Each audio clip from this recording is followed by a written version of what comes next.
Okay, please go ahead.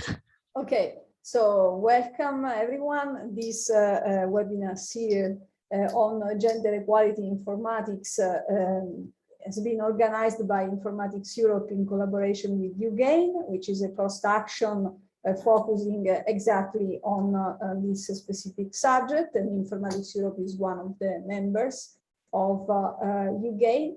So who is Informatics Europe? Informatics Europe is a non-profit membership association, and the objectives are to create a network of computer science institutions and departments, and also research labs, even industry research labs around Europe. The origin dates back to 2005 when the organizers of the first summit decided that it was important to have an association similar to a CRA in terms of objectives. CRA is located in the US and is the Association of Computer Science Departments, academic departments in the US. So since 2006, we started running the association. At the moment, we have 170 institutions from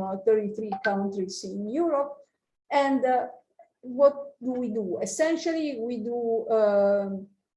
try to be the voice of informatics, focusing on research, education, and also on social impact in Europe. And of course, we foster pan-European knowledge transfer and collaboration between academia, industry, and the society. And of course, we want to include government and public institutions. So you can give a look at our website and get more information about the mission of Informatics Europe. One interesting element that we have started quite recently is the creation of working groups on multiple topics that are not technical topics in informatics, but rather are cross-cutting topics focusing on education, on diversity and inclusion, on ethics and societal impact, on sustainability of informatics, on the analysis of data concerning the status of informatics and computer science in the various universities in Europe, etc., etc. Recently, we started also focusing on open science, and we do have an activity that is focusing on policy recommendation on trying to have an impact on the decision at the European level in areas that are related to informatics, of course. Clearly, being an association that is trying to create a network of institutions, one of our main goals is to run webinars, but also other events. The most important event that we run every year is our European Computer Science Summit, which is held typically in October. This year is going to be held in Hamburg, and essentially our objective is to get back to the real in-presence meetings. Actually, even this year in 2021, actually in October 2021, we had our hybrid meeting in Spain that worked quite well, and it was really a relief to get back to meeting that were at least partially in presence. So this year we do hope that the in-presence setting will be much stronger. Within the context of this summit, we have multiple workshops and initiatives. Among them, let me highlight the Early Career Researchers Workshop, which is now calling for research statements and posters for the poster session. And we expect essentially early career researchers, meaning PhD students or young postdocs to submit their work, and the occasion there is to create a discussion forum for them. We do have also an award session, and at the moment the call for applications is opened for the 2 awards. One is called Minerva Award and is focusing on equality. And so please submit if you have any initiative that is focusing on this theme, that is developing the career of female faculty, including retention and promotion. And the second award is in education, and this year the focus is on educating the task force for the digital transformation. We also have what we call a leadership development course that now is going to be in presence, and the next edition is planned for in a few weeks, essentially in June, and there is still the possibility to register.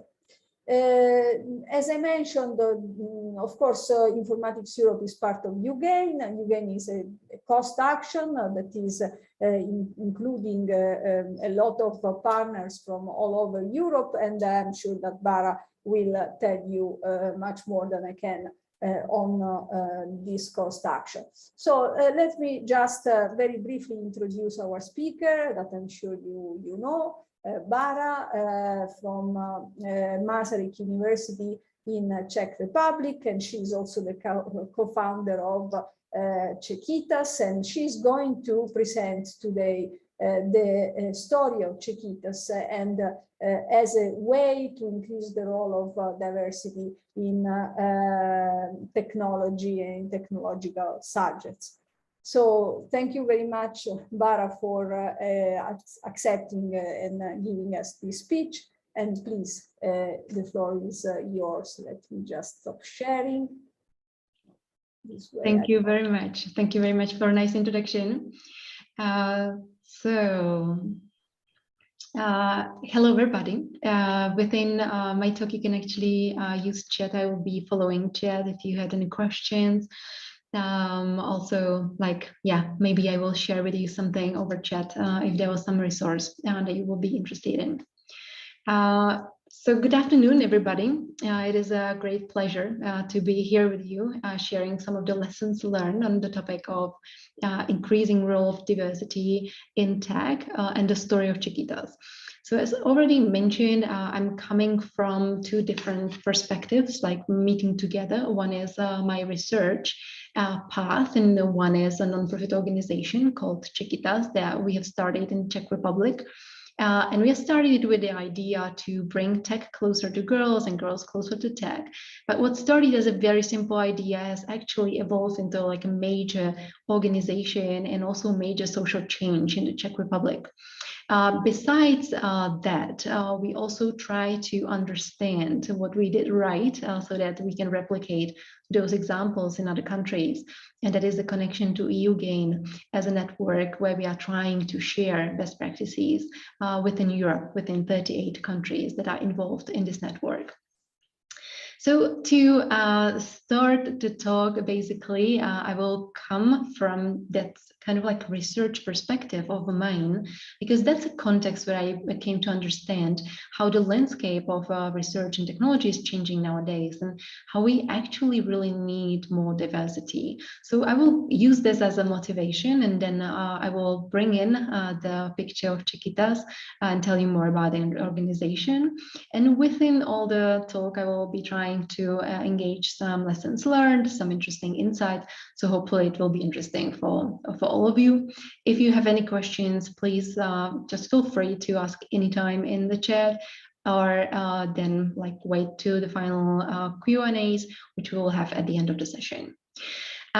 So what I would like to start with is that within technology, I think one of the great things we have is access to the legends of software engineering and to the brightest minds. And so I also had the opportunity the other day to talk to Ivar Jakobsen, who is really one of the legends of software engineering, the author of the UML language that we all use in the software engineering. And we like end up chatting about the software engineering as such, and he had this nice claim that like talking to children nowadays, why do wrong people choose software engineering and right people do not? And this led into interesting insights that actually this is the case in my community, which is software architecture community, even more so. This actually helped me to like, like get into the topic more deeper and understand like a couple of things and insights that I would like to share with you today. Where essentially put, what is this like idea that I will be sharing today, like one of the major ones, is that we have like defined an education system that is eliminating many kids from their interest in computing, making them believe that they're actually not a good fit for computing.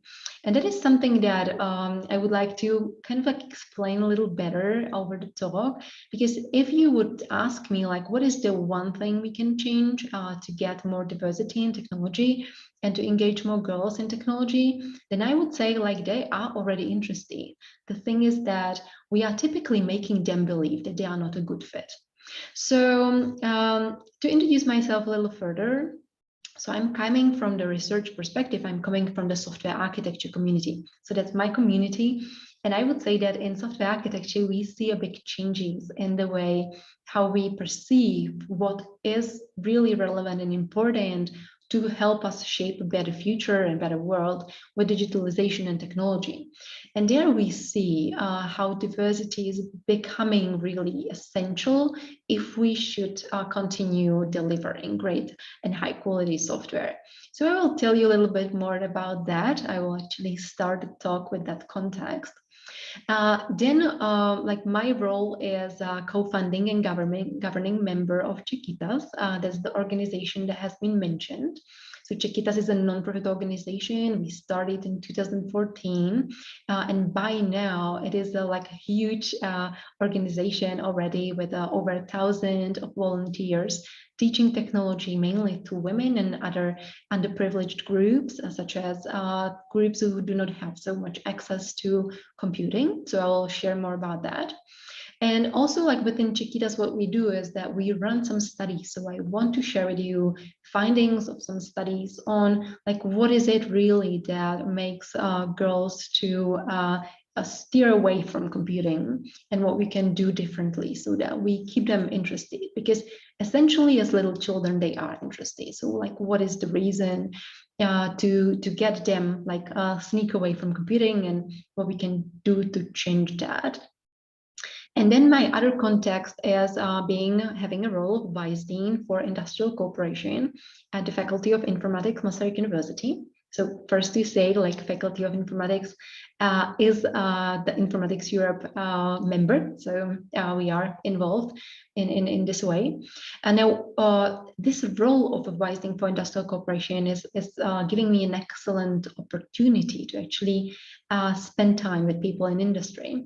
And what I can say is that I can really see that certain skill sets are underrepresented in industry, in computing nowadays. So that is that connection that really like we see that people with certain skill set really self-select away from computing. And then later on, we really miss them there, but it's too late to, like bringing them in. So if there should be like one takeaway that you bring from this webinar, then it will be this one. And that is the claim that I would like to make in this talk is that the reason why women self-select away from computing is the very reason why we need them in. And what that means is that often when you talk to girls and to women and ask them, like, hey, you are interested in technology, like why you are not in technology? Then they give reasons like, yeah, I like technology, but I also like too many other disciplines and I just didn't want to like leave them aside and go for technology. Or they say, yeah, I like technology, but like I also like this, like being around people and this communications, things about like interconnecting ideas, managing teams. And I was thinking that like computing is not a good direction if I like these things. And often like when they self-select away, they are really referencing these kind of competencies that we need in computing, while they believe that these are the reasons why they are not a good fit for computing. So that is like a big thing. Now, before I jump in, one disclaimer, I will use this like girls, women quite a lot. I would like to say that it is because in Czechitas, we mainly work with women and also like anybody who identifies as a woman. So like also including this part of the LGBTQ community. Of course, if we want to discuss other underrepresented groups, whether by ethnicity, age, etc., we can then go into these topics in the final discussion, because I have an opportunity to be involved in diversity programs in organizations. So hopefully I can share a bit about those groups as well. But in this webinar, I would like to focus on this group I know the best, and also like I'm one of them, so I can share some insights from the this like insider point of view. So when we look into this first aspect that is bringing me in, is that like I'm a researcher in software architecture, and what I see is really gradually increasing importance of diversity in our community. Where is it coming from? Is like basically when you look at like what an architect does or what a software engineer does, we are basically architecting systems. So like you can imagine it first as architecting a building, and basically the same way we are architecting systems. But I would like to show you a couple of things on that. So while like this was true in the past, I would say like before 2000 or 2005, nowadays, our work as software architects looks more like this. So more than architecting a single building, we are basically these urban architects, like city planning architects.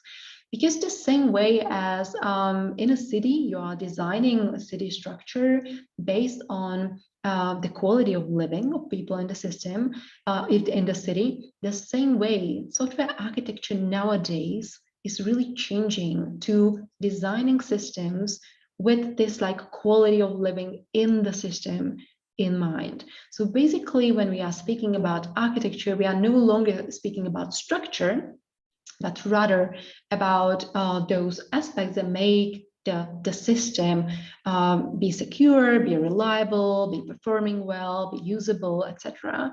The same way like you would be thinking about the quality of living in a city. We actually solve also this similar problem. So like in the city, you might be thinking, do I need one big hospital or many small hospitals? Do I need one big school or many small schools? Do I need one big road or many small roads? The same way we are thinking when we are architecting systems, like do I need one big database or many small databases? How do I solve the things about networks, etc. Now, what is important in that aspect is that software architecture is really this like composition of those qualities, and it is not like easy to understand like what the system should be doing and how, like which kind of qualities it should be having. So basically, whenever you invite an architect to design an architecture of your system for you, if they are a good architect, they shouldn't give you a structure. They should ask you questions. And these questions should be, okay, so who are your stakeholders? What are the priorities of your stakeholders? What are the potential risks? What is your priorities if a problem occurs? Like what are you like willing to compromise and what not? And by that, the architect should actually guide you towards what are your values, and the values then guide the architecture decisions. Why am I saying that is to show that really you are already starting to see the diversity in this like thinking and in this like kind of integration of different stakeholders, the prioritization, the strategic planning, etc., is one of the skills that we really need and we increasingly need. Besides that, there are aspects that are making software architecting more and more difficult nowadays. When you think about them, they are basically about the fact that those cities that we are architecting are spanning across the whole globe, basically. So these systems are really hyper-connected. They are connected not only in the scope that we can control, but also out of the scope that we can control. So we can see many untrusted elements joining our systems and joining our architectures.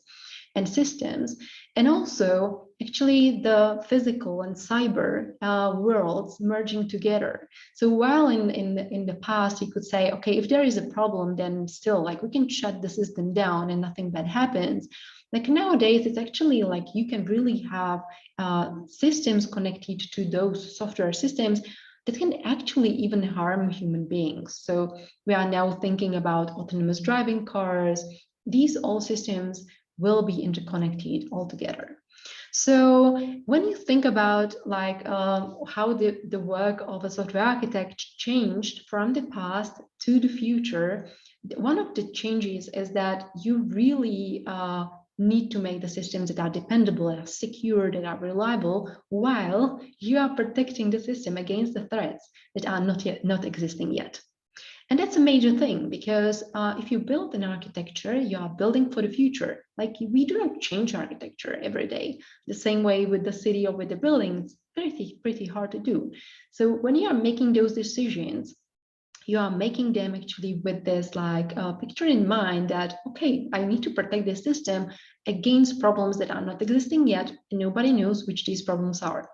And this brings me to this need for diversity, because honestly speaking, when you look into those like engineering for the unknown, what you really need is to have many viewpoints connect at one table, and not only many viewpoints on that engineering problem, but really many viewpoints from different disciplines. So to give you just a few examples, what people in my team are working on. So like one example is, for example, the detection of insider attacks in organizations.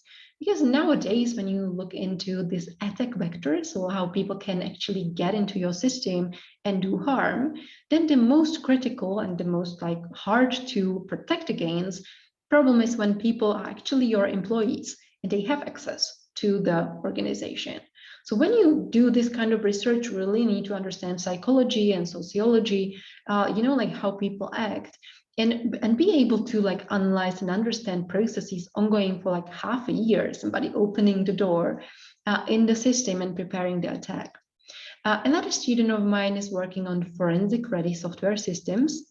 This is basically about the fact that once the problem happens, we need to be able to come back and find out what happened, why it happened, who caused it, who is responsible, and collect all this information in a way that it is admissible at court as evidence.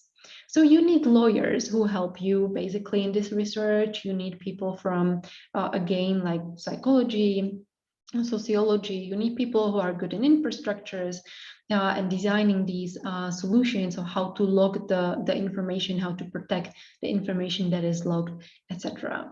So again, a multidisciplinary team. And last example I want to give you is pretty future oriented, where we are actually thinking that in the future, once different autonomous systems can start joining those architectures, which might be like an autonomous driving car, these two cars need to be able to interact safely together, while they are, independently being able to say, do I trust the other car actually?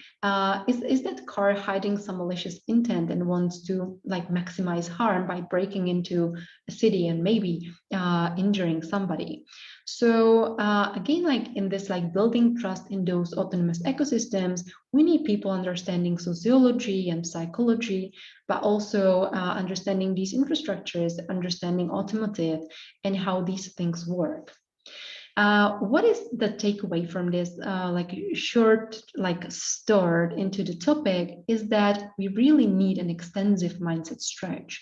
And we need it more than we needed it 10 years ago, where we had quite good understanding of what is allowed and what is not allowed. Nowadays, we know that basically we can hardly predict anything. And so the more diversity we have at the table, the stronger our systems will become.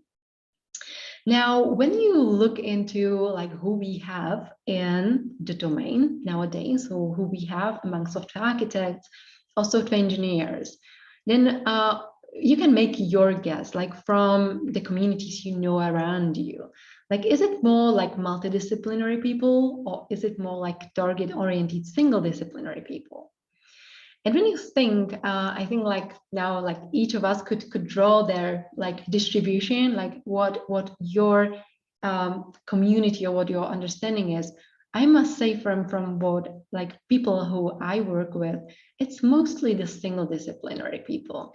It's mostly the people who are specialized in one thing, and for which it's even like hard to work on highly multidisciplinary and integrative projects because it's difficult to actually get this understanding going and get one direction and agree on that, etc. So it's often like exhausting for them to go into those like multidisciplinary teams.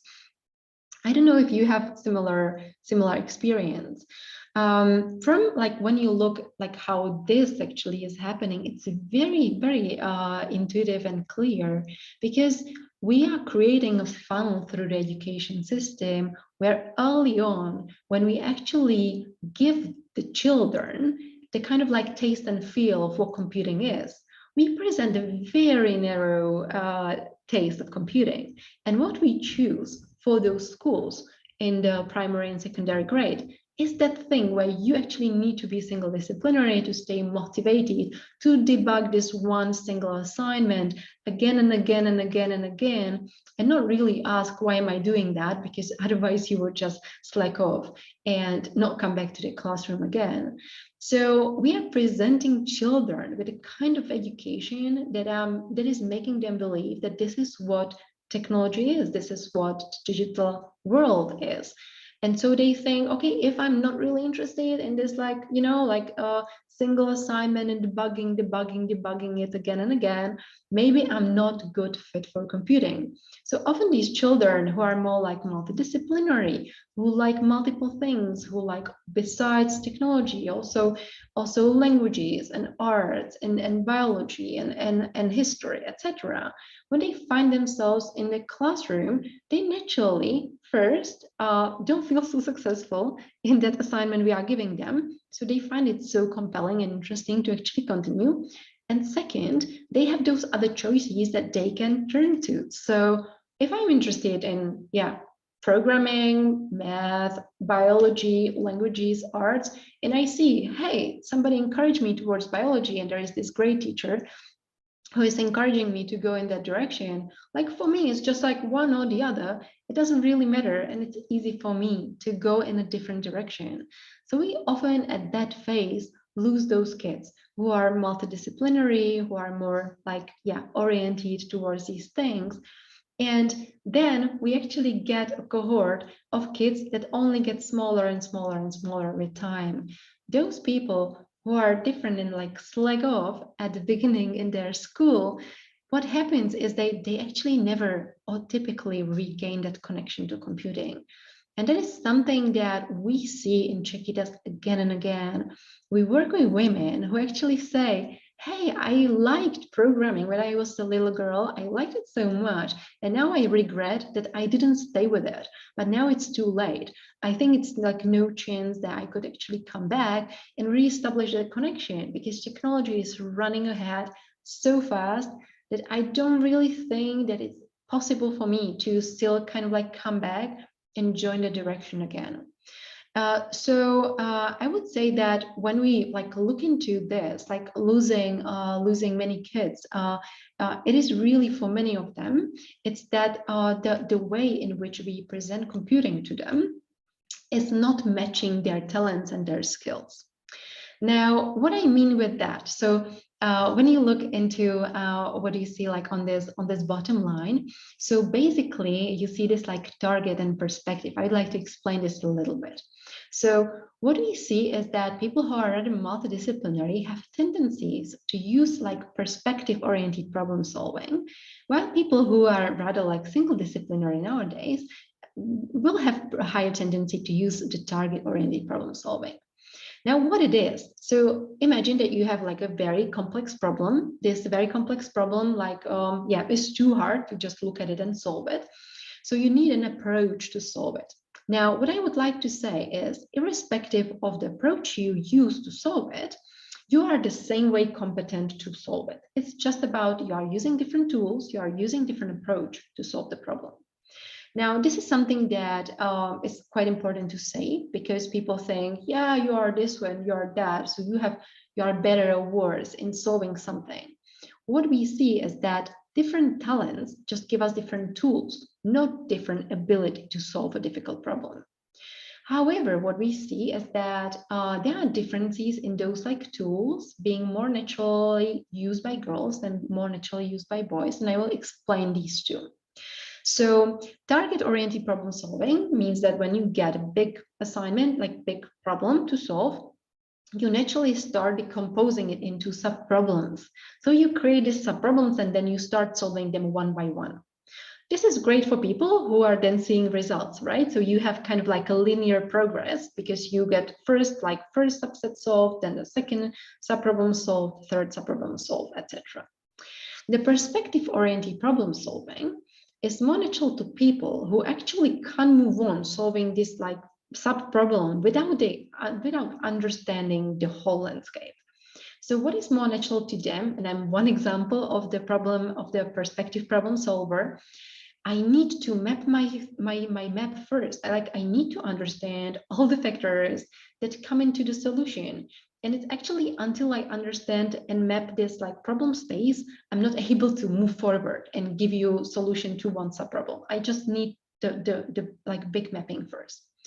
But then like once I have it, and that takes some time, so that this like zero progress at the beginning, it is easy for me to actually like start solving all the subproblems in parallel. So basically doing things in like parallel and like approaching the problem as a whole. But it takes some time at the beginning to understand all those factors that influence the solution.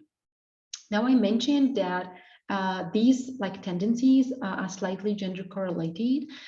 This is not that like all girls would be such and all boys would be such, not at all, not at all. It's more like this is just a draft. You can just imagine it as like distributions. Like we all are able to solve problems in this like structured way, the target oriented, and this perspective way. But like one of them comes a little more natural to us. And it's more likely that you have more girls towards the perspective-oriented spectrum. And also, like if you like know people from the neuroscience, they even say that women brain have more interconnections between the hemispheres. Now you can like think, okay, what are the reasons for that? And I'm not an expert to explain all the reasons, but there are also people saying that, oh, we actually like as a society socialize girls towards like being able to kind of like take care of the family and take care of this and take care of, you know, like multiple things at the same time. So they kind of like have this more stimulation to develop this like interconnected higher perspective understanding of the problems. Or some people even say that like it's on the other hand in terms of the problem solving for men, which is more like driven towards I want to see a solution faster, because then when you start decomposing the problem, you start seeing the solution faster. So if you are impatient and you want to have a solution faster, which is like the connection to the testosterone, you might understand, then you might have a higher tendency towards this target-oriented problem solving. Now, I don't want to say like what is exactly the reason, but we see these kind of like shifts. And why is this important is that often when we are in computing and we are like asking women, what do you need to feel more supported? We are asking these women who are in this on this scale, who actually survive through this like filtering of kids away from computing. And so we actually ask the wrong cohort of women, because this like a large portion who is in here is left without anybody asking, hey, what do you would need to actually feel supported to go towards the direction of computing? And these are like some of the studies we've done, so I can share more about that. Before I get there, I would like to like comment like shortly on this. So this is the learning curve that you can see for a person who is more like perspective oriented, who like needs to understand things first.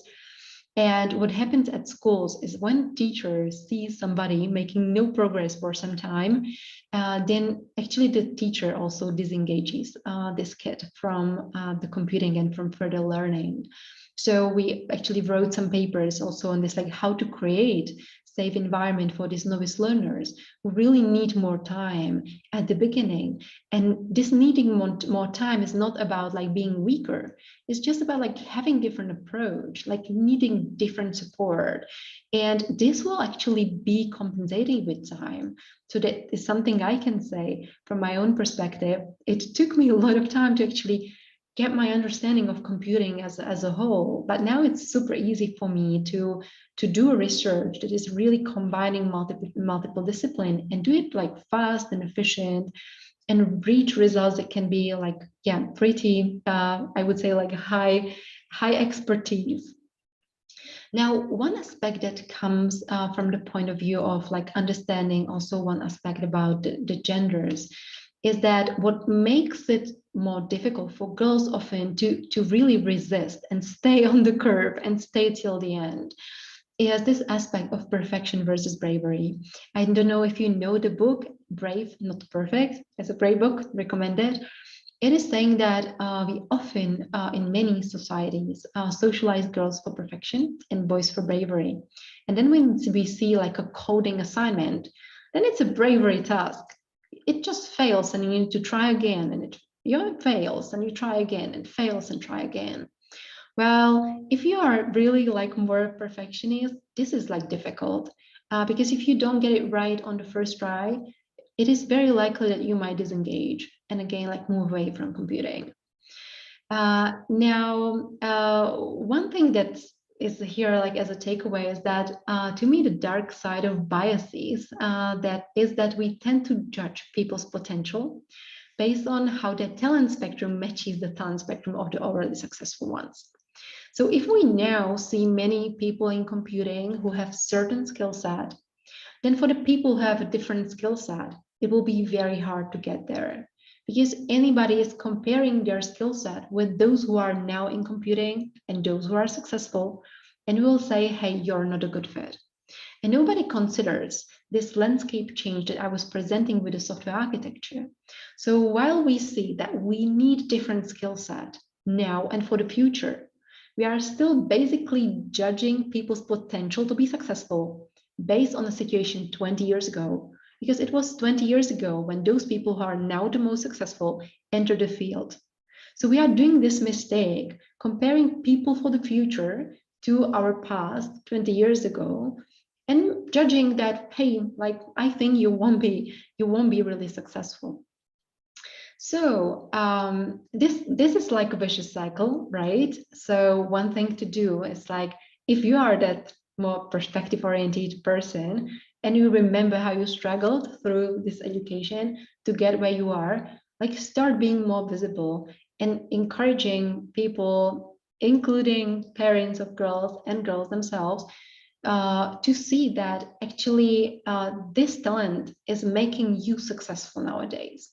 Because I believe that this is the thing that really like being, having these abilities that we are not yet able to actually value among kids and often also among adults is what will make computing stronger and be more relevant to our future.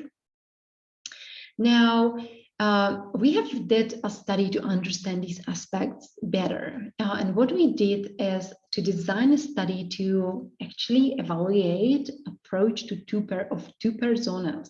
So one persona is a woman who is in technology and is there just and successful.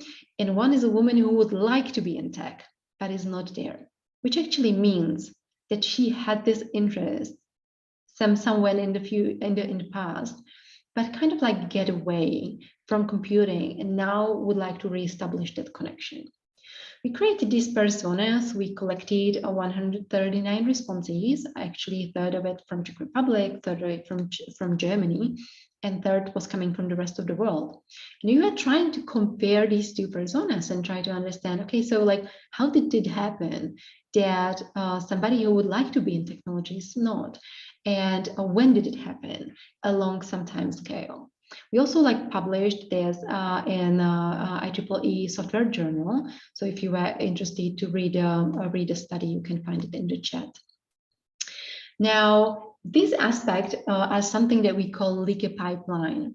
So the first thing that these girls were referring to, this woman actually who were reflecting back on the time, was access to encouragement. So actually for many of them, it didn't even cross their mind that tech would be an option. And even if it did cross their mind, they were considering it.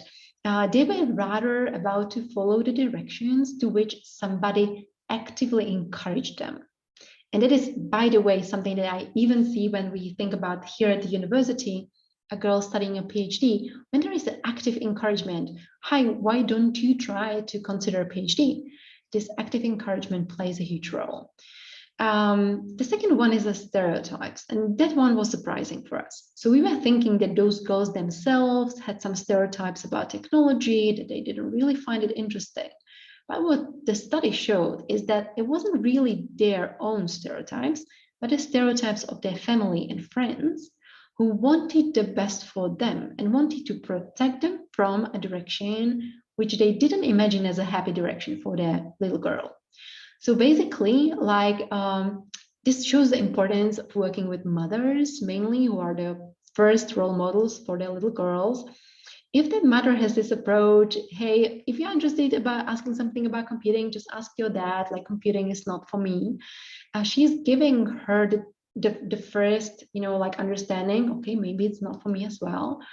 And then when this girl asks like their parents about which direction to take, their mom is more likely to recommend the direction that she knows, that she's more comfortable with, that she knows better, and where she can imagine the little girl to succeed, because she wants her little girl to succeed. So working with mothers is very important. The next one is a confidence gap. And that is a big one, especially also for this reason of the societies socializing girls for perfection, because then it's actually even like a little imperfection can steer these girls away. And that is very interesting. So even girls as young as 10 years old want to have this like all A's when they finish the grade. And for them, it's harder to actually imagine this, like what it takes to get A from computing. Well, it's much easier for them to imagine like what it takes to get A in math or biology. So they actually stay with those directions more than with computing, which is more like unpredictable to them.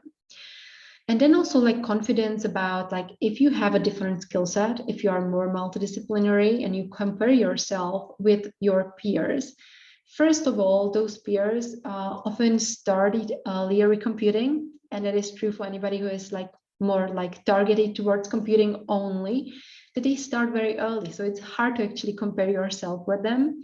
And second, if you feel that like they are different, they are approaching things differently, they enjoy debugging this assignment while you don't so much, you think that maybe I'm not a good fit, I don't feel confident enough, I don't think I'm good enough.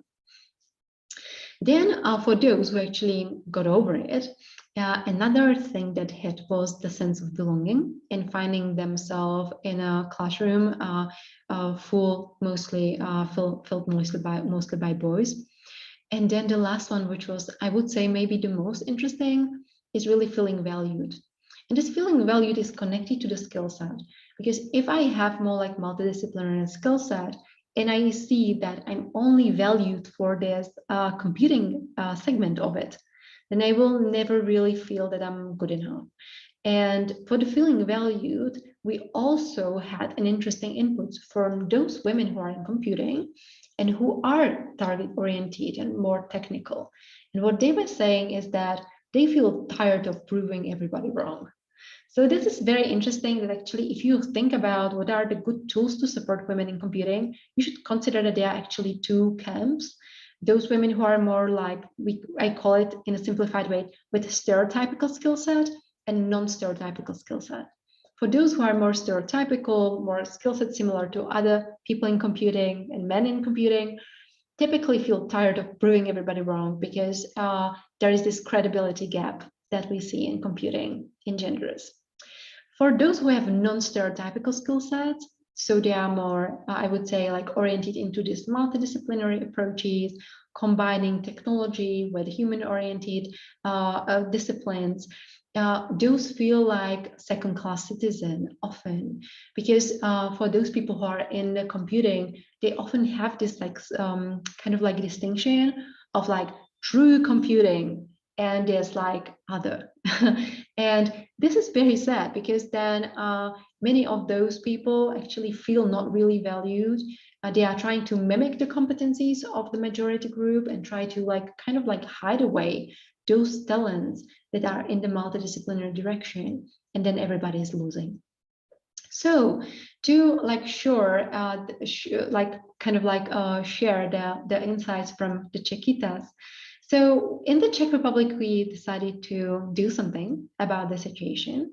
And so if we see that actually girls do not feel engaged by the education system we have at the moment, what about just offering an alternative pathway, an alternative education, kind of like a scope and frame and organization?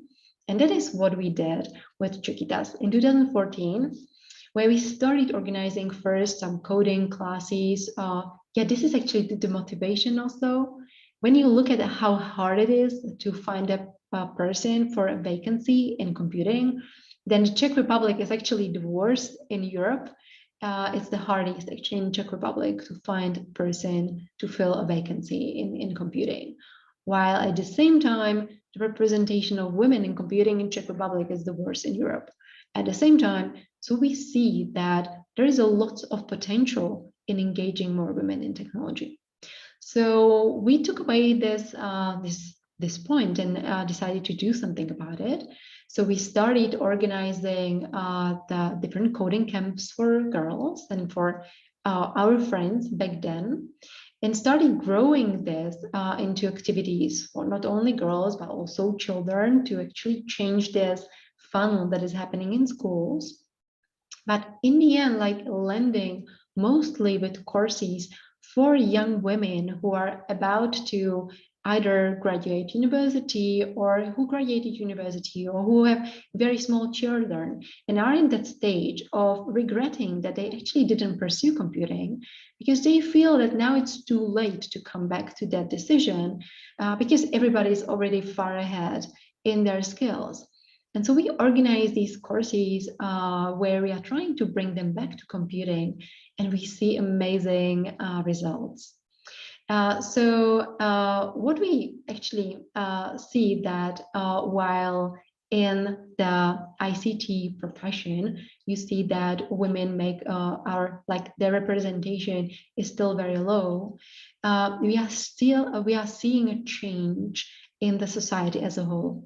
We see more interest of women in computing, more interest in getting this education, and more interest of girls to actually start enrolling in universities. So this is actually a picture of where we are in terms of ICT university students as women. So this situation is changing. Now, how big is Czechitas? It's actually very large. So we so far organized over 1,400, almost 1,500, actually more now because this is up to until the end of 2021, courses in different areas on computing. Over 48,000 of graduates, over 30,000 of them are women, and being distributed in different cities in the Czech Republic. We work mainly with like women, but we also try to benefit other groups like parents, companies, the general public, etc. And we are looking into the areas which are really wide across different areas of computing. So it is like coding, web design, data science, testing, etc. We have many different kinds of programs. Like what we see is most effective is like, it depends on the group, of course. But for the women we work with, it's a Saturday crash course, like the whole day, spending together, forming a community, creating a safe environment, having fun together, and learning something. And then if they want to continue, we also have 3 months programs where within one program, like 3 months, we can guide them from basically junior knowledge to or zero knowledge to having knowledge sufficient for a junior position in a tech company. In those 3 months, we also engage the companies. So there are volunteers from tech companies who help us with lecturing, who help us as mentors. And those women after 3 months can actually get a job offer by those companies. And we can start having the progress in terms of how many women we see in computing. So to basically get to the wrap up, we have received many awards to acknowledge the progress we are making. Actually, the last one was a Social Economy Award last year, where over 100 organizations competed for this award. In the digitalization and skills category, we won the first prize for the activities. And yeah, I can even share like what helped us to become successful and to make it a sustainable model, but I will leave this for the questions if there are some.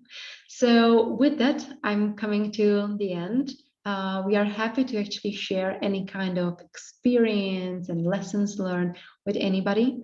We do that within the Cost Action Network, which is the European Network for Gender Balance in Informatics. If you want to join us in the network, the email address is in here, and I will also put it in the chat. And in that network, we are trying to actually understand how we can also keep more girls in academia, get them to university, get them to study PhD, help them from PhD to professor, and help them to become successful. Because we see that whenever women are successful in their field, this becomes magnetic and inspirational for more girls and women to join. So thank you very much. That's it. And I'm looking forward to some questions if you have any. So thanks a lot. Thank you very much, Bara, for your presentation. Is there any question for Bara? Maybe I can start with a question related to your experience. I mean, with Czechitas, you have these 3 months courses, and you mentioned that then the students have been able to get a position in the companies that are supporting the program.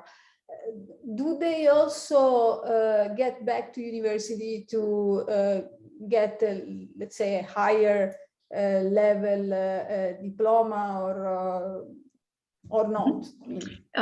Great question. Great question.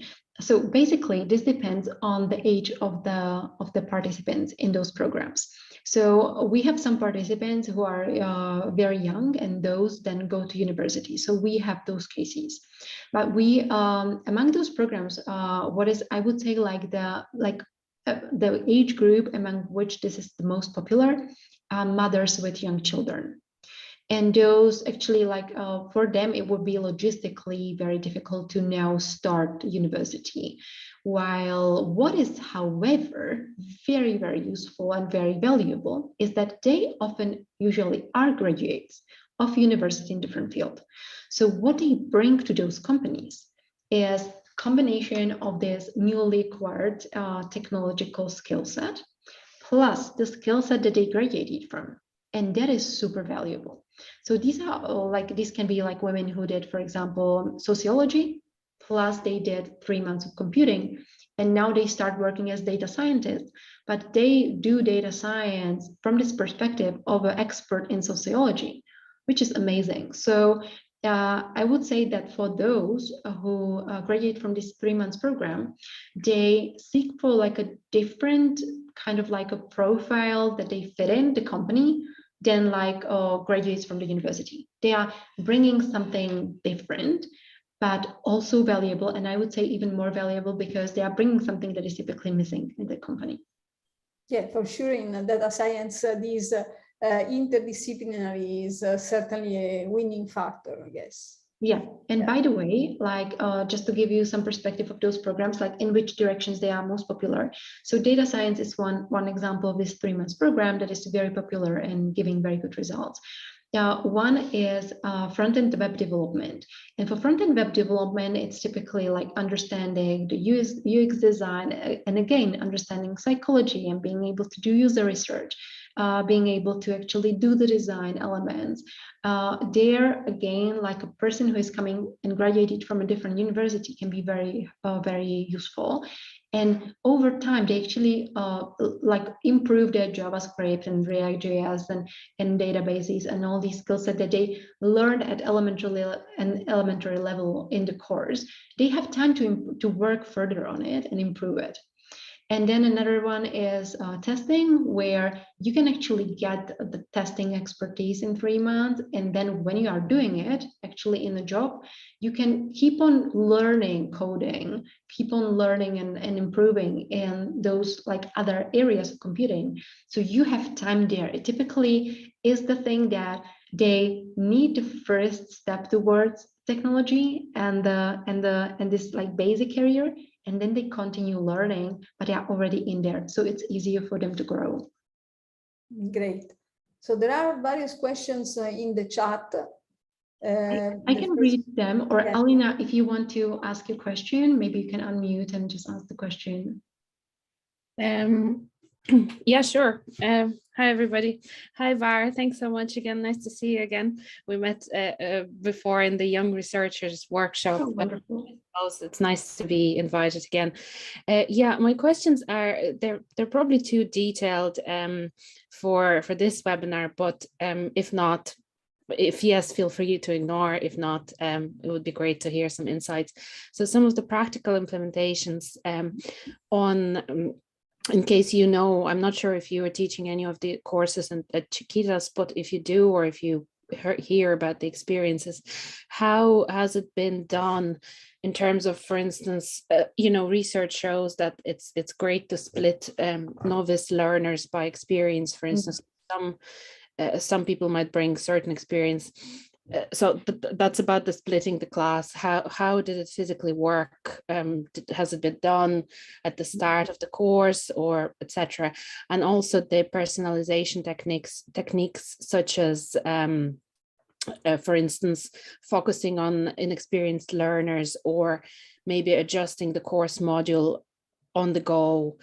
And also the flipped classroom model. Sorry, that's a lot of questions. Amazing. No, like you listed exactly the topics we targeted in the paper that I'm sharing in the chat. Exactly those. We addressed the role of teamwork and how to form teams to support novice learners. We did this, like how like different segregation principles work or work not, how to do personalized learning. We have strategies for that. It is basically about like the education design. You can read everything. Like we have there the experience, how we do it, like all the experience is shared in this paper. So you can take a look at it. You can see it in chat. So if you can download it, you can really find it all there. And yeah, thank you. You listed it perfectly. Yes. Okay. Then I see that there is another question on what are the success factors for your project? Okay, amazing. So I can actually like share it, because I skipped through this slide, but I will just show you this like one slide, like what helped us to become successful. So of course, like we love what we do. Otherwise, like this wouldn't be possible. Because this created a snowball effect. What I must say was like one of the secret sauce was a visual and playful communication of it. Because what we like, I think we were also lucky, like in 2014 when we started, like Facebook was not that large. So if we shared photos from events on Facebook and everybody tagged themselves, you can remember at that time, it actually was flooding Facebook basically of all those people who were sharing the pictures. I think we were quite lucky with a good logo and a good visual design at the beginning, and it was crucial because it made the whole thing seem more playful. And when things look playful, then people are not afraid that if they fail, somebody will make a big deal out of it.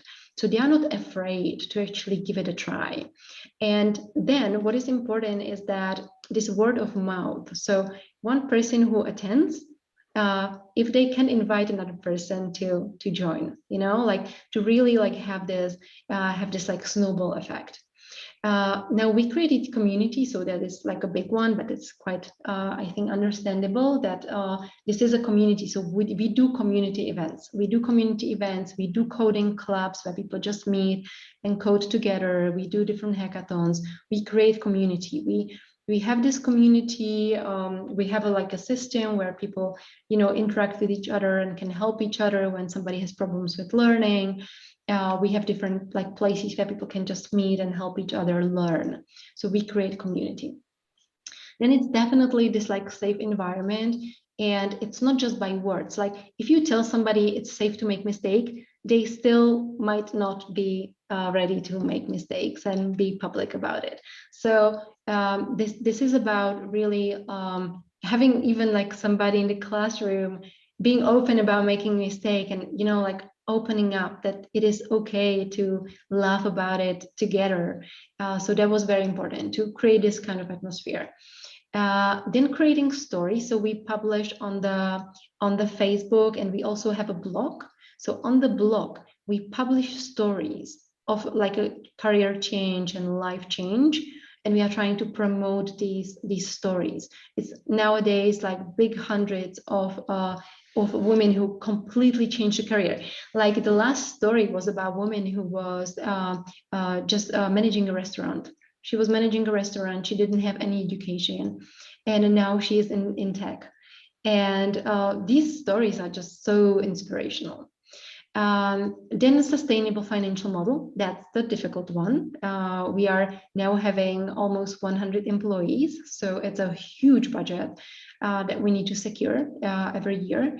But we were able to do that by involving over 100 companies in a partnership schemes, be able to apply for some grants, and also have some model of the participation of those participants with some fees on the programs. And then really knowledge and understanding. So these two studies I shared in the chat, they really helped us to design effective learning so that we can create those stories. We can change lives. So that was important. If you want to ask more questions on that, like just go ahead. I'm happy to share more details about anything, like very openly. Happy to share. Simona is raising the hand, so please, Simona. Hello, I hope that my connection will be stable enough. I'm sorry, I'm having problems. I knew about Czechitas and I'm following you. I never realized it is such a scale. I mean, I'm impressed. So many events, so many reaching. I think it's impressive and definitely a lot of work in the back end, right? I was thinking at what you said about having different skills and not really taking technical task within software engineering. I mean, I just got in contact lately with different people who were coming from different domains and actually were Scrum Masters, business analysts, UX design, and a lot of them were saying that, for example, women sometimes are more better choice for these roles because they are better in communication, better in organizational skills and so on. So I think this is an opportunity for us to highlight these positions and these roles in software engineering that require multidisciplinary.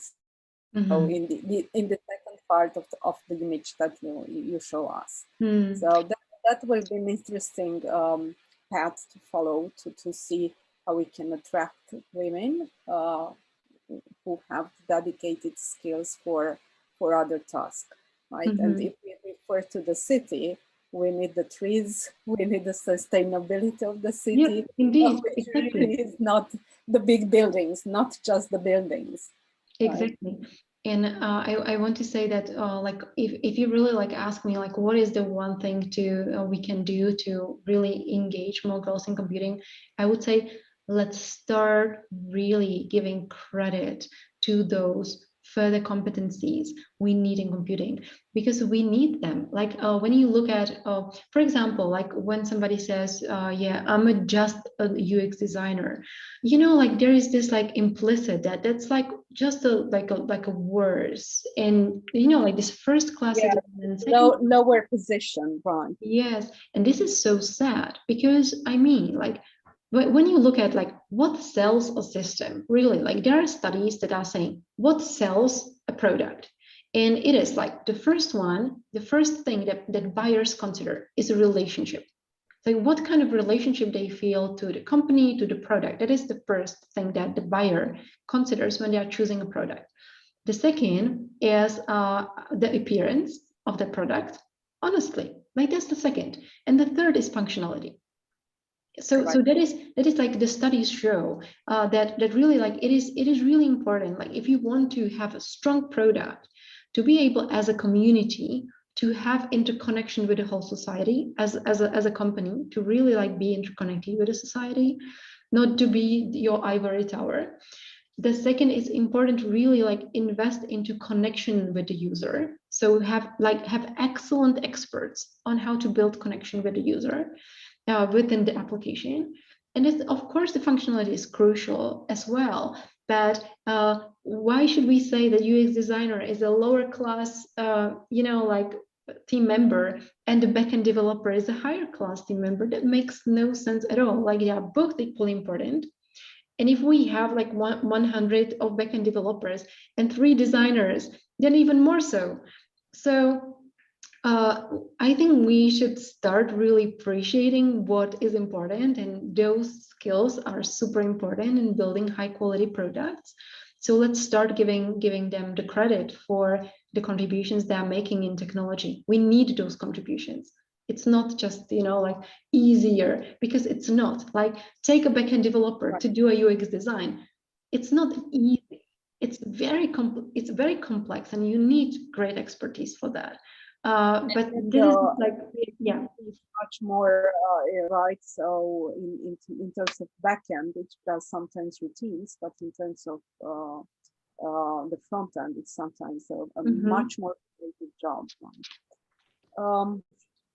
The second thing I wanted to share is that we have a small project, inclusion in the region, in which is designed for high school students, which they are working in during a period of about 9 months to develop a product.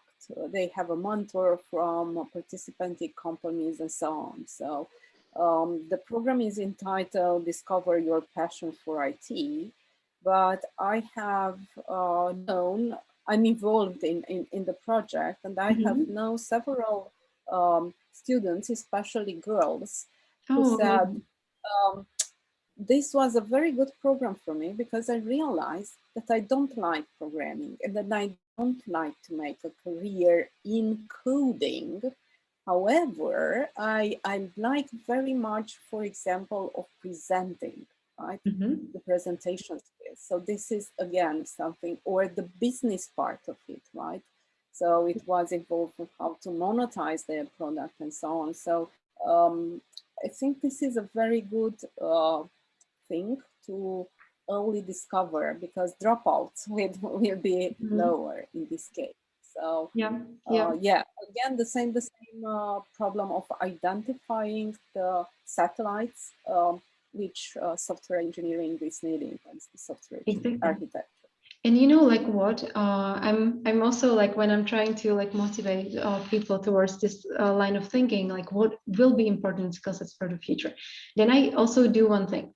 I take a slide, and on the slide, on one side, I put things like focused expertise, like ability to, you know, like maximize something, to have like, you know, these different like clear expertise points, like the technical competency, programming, you know, like things that are more like technically and focused, very focused on a single task.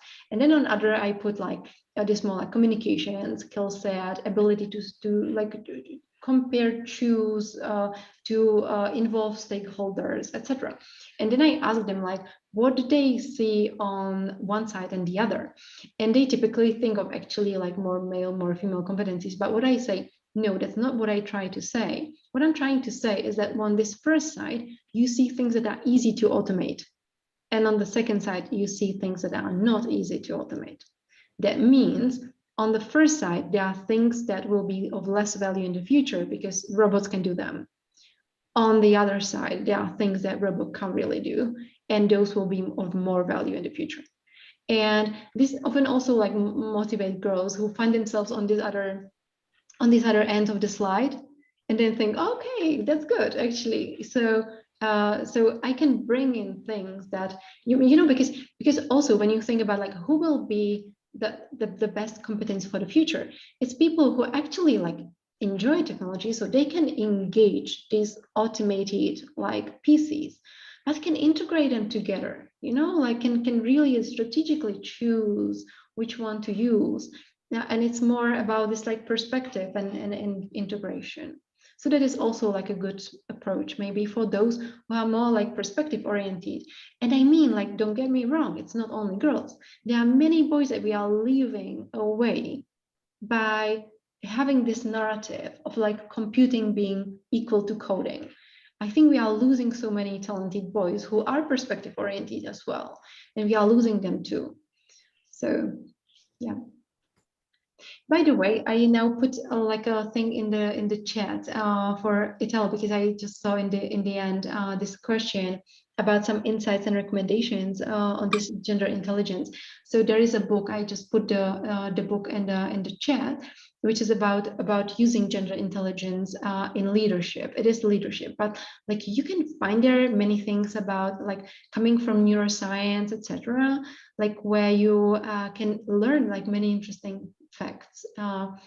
So and you can apply them actually in the computing. But this is a very good book. I highly recommend. Like a really nice book.